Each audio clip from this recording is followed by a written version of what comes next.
Chelsea versus Everton. Can the Blues stop the rot and save their season? Let me ask you something straight away. When was the last time you watched Chelsea play and walked away feeling genuinely good? Not relieved, not just okay, actually good. If you are struggling to remember, you are not alone. This Chelsea side right now is going through one of the most painful stretches of the season. 3 losses in a row, knocked out of the Champions League in humiliating fashion, key players dropping like flies.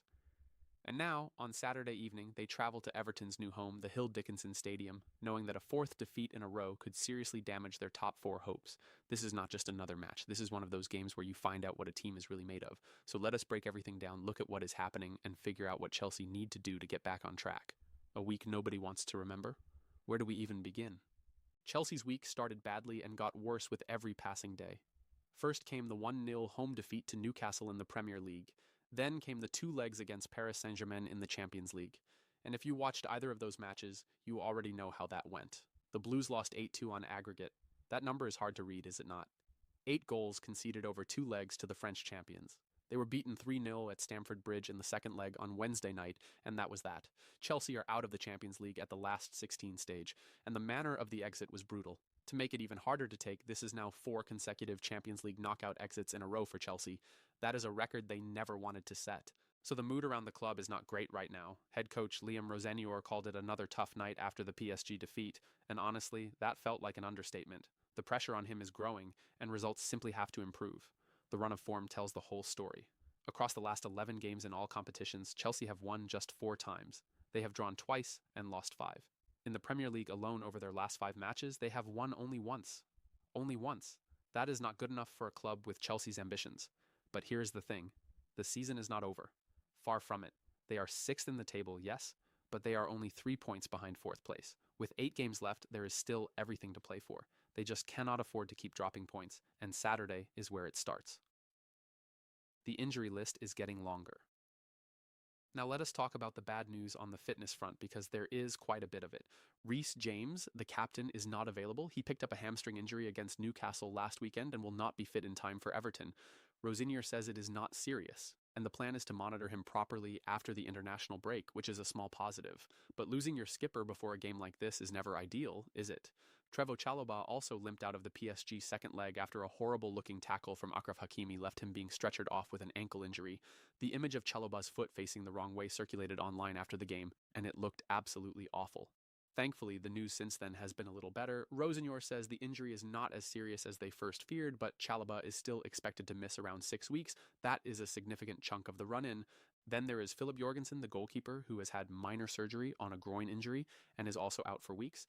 Levi Colwill, who picked up a knee ligament injury before the season even started, is now training on the pitch again, which is brilliant to see, but Rosenior has been honest that he still has a good while to go before he is back in first-team action.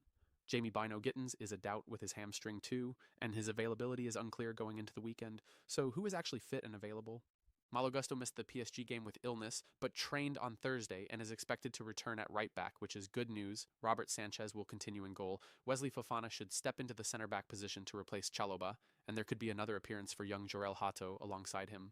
Marc Cucurella at left back, Moises Caicedo and Renato Santos in the middle, and then Cole Palmer, Enzo Fernandez, and Pedro Neto operating behind João Pedro up front. Estevao, the young Brazilian winger who has not played since the middle of last month due to his own hamstring issue, was on the bench against PSG but did not come on. He could feature against Everton either from the start or as an option from the bench. The predicted lineup looks like this: Sanchez in goal, a back four of Gusto, Fofana, Hato, and Cucurella, Caicedo and Santos holding in midfield, then Palmer, Fernandez, and Neto in behind João Pedro. And speaking of João Pedro, the numbers he has put together in away games recently are absolutely worth mentioning. In his last 8 away matches across all competitions, he has been directly involved in 8 goals, 7 goals, and 1 assist. That is the kind of form you want to see from your striker when the team needs a result badly. The mole in the dressing room. Right, we have to talk about this because it has been one of the biggest stories surrounding Chelsea this week, and it is genuinely strange. Before both of Chelsea's Champions League matches against Paris Saint-Germain, their team news was leaked to the French media. We are talking the entire starting lineup, who was playing where, who was left out. Details that no outsider should have known showed up in French press reports hours before kickoff. Now you might be thinking, does that really matter? Maybe it does not change much on the night. But think about it from the perspective of the manager and the players. You spend all week preparing a game plan, You keep your lineup secret to try and gain even a small advantage, and then your opponent reads your team sheet in the newspaper before the game even starts. That is a genuine problem, and it clearly irritated Rosenior. Chelsea launched an investigation to find out where the leaks were coming from. And on Thursday at his press conference before the Everton game, Rosenior confirmed that they have found the person responsible and dealt with the situation.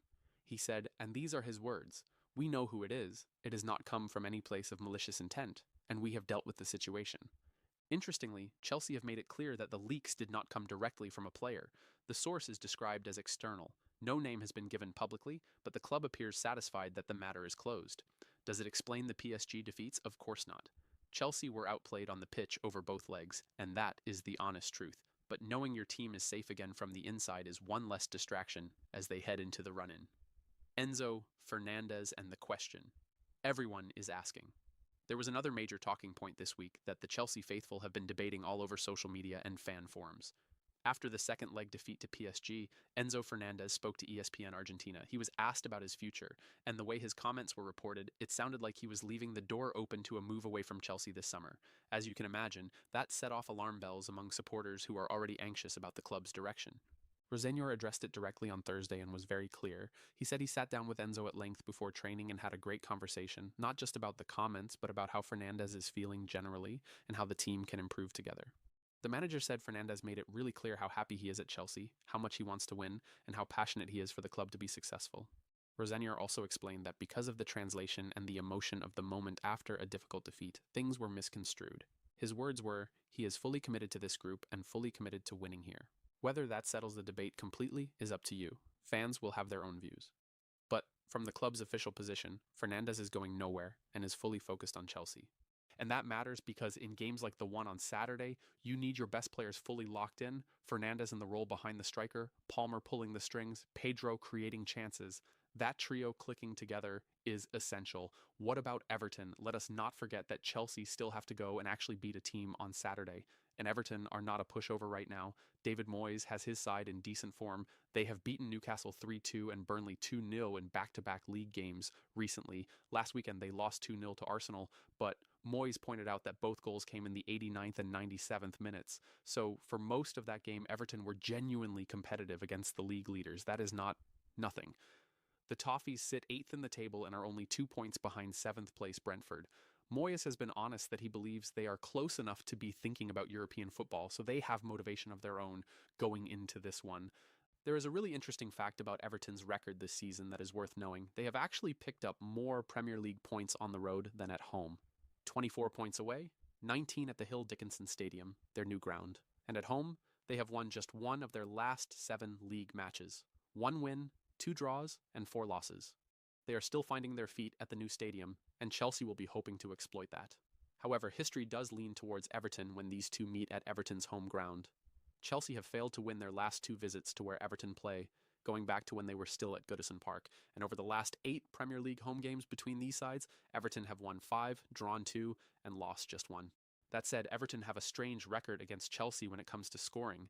They have failed to find the net in 12 of their last 19 top-flight meetings with the Blues. In fact, they have blanked in each of the last 4 games against Chelsea in a row. If that trend continues on Saturday, Chelsea just need to score once to take all 3 points. Team news on the Everton side is also uncertain. James Tarkowski and Gerard Branthwaite both missed the Arsenal match and are doubts. If neither of them is fit, Everton could line up with James Garner, Jake O'Brien, Michael Keane, and Vitaly Mykolenko at the back. Kiernan Dewsbury-Hall, the former Chelsea midfielder, is expected to start in an advanced central role. And there could be a place for Thierno Barry up front ahead of Beto, who has not scored from the start in his last 3 games. What Chelsea must do to win? This is simple, really. Chelsea need to be compact, clinical, and stop giving away soft goals. The defensive numbers this season are a real concern. Since their clean sheet in a 2-0 win over Brentford back in January, Rosenior's side has conceded in 8 straight Premier League games, 11 goals in 8 matches. Against a Chelsea squad that cost hundreds of millions of pounds to put together, that is simply not good enough. Everton will look to hit them on the counter and use their pace on the wings. Chelsea need to be tight at the back from the very first whistle. Going forward, João Pedro is the key. He is flying in away games and needs to be fed the ball early and often. Palmer needs to find his best form because when he is good, Chelsea are a completely different team. And the midfield partnership of Caicedo and Santos needs to give the defense proper protection.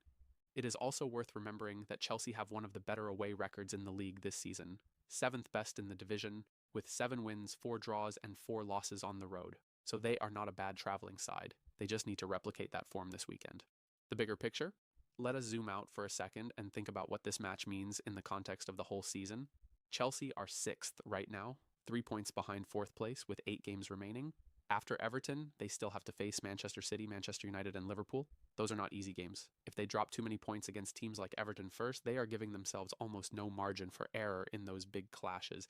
Champions League football next season is not just a nice to have. For a club with Chelsea's spending, it is almost a necessity. The revenue it brings in, the players it attracts, the status it gives the club. Finishing outside the top 4 would be a serious blow. So this trip to Merseyside on Saturday matters more than your average March fixture. A win gets them back on track, builds a little momentum, and gives the players and the fans something to feel good about going into the international break. A loss, especially a 4th in a row, would be genuinely alarming. Here's the question you probably already have in your head. Can Rosenior get the response he needs from this group of players?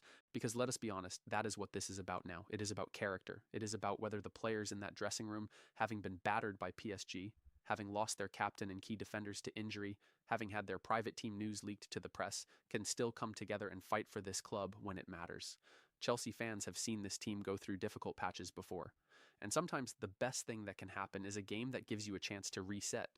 Everton away, tough as it is historically, might just be that chance. What do you think? Can Chelsea get the job done at the Hill Dickinson Stadium? Is Rosenior the right man to guide them through this run-in? And where do you see them finishing come the end of the season? Drop your thoughts in the comments. The conversation is always better when the whole community is involved. One final thought. This Chelsea squad, for all its problems right now, still has enormous quality. Palmer, Fernandes, Pedro, Caicedo. These are genuinely top players on their day. The injuries are frustrating, the form has dipped, and the PSG exit was painful to watch. But 8 games is a long time in football. Saturday is not the end of the story, it is just the next chapter. And whether it turns out to be a chapter the fans want to remember, or one they would rather forget, we will all find out together at 5:30 p.m. on Saturday evening. Come on, Chelsea.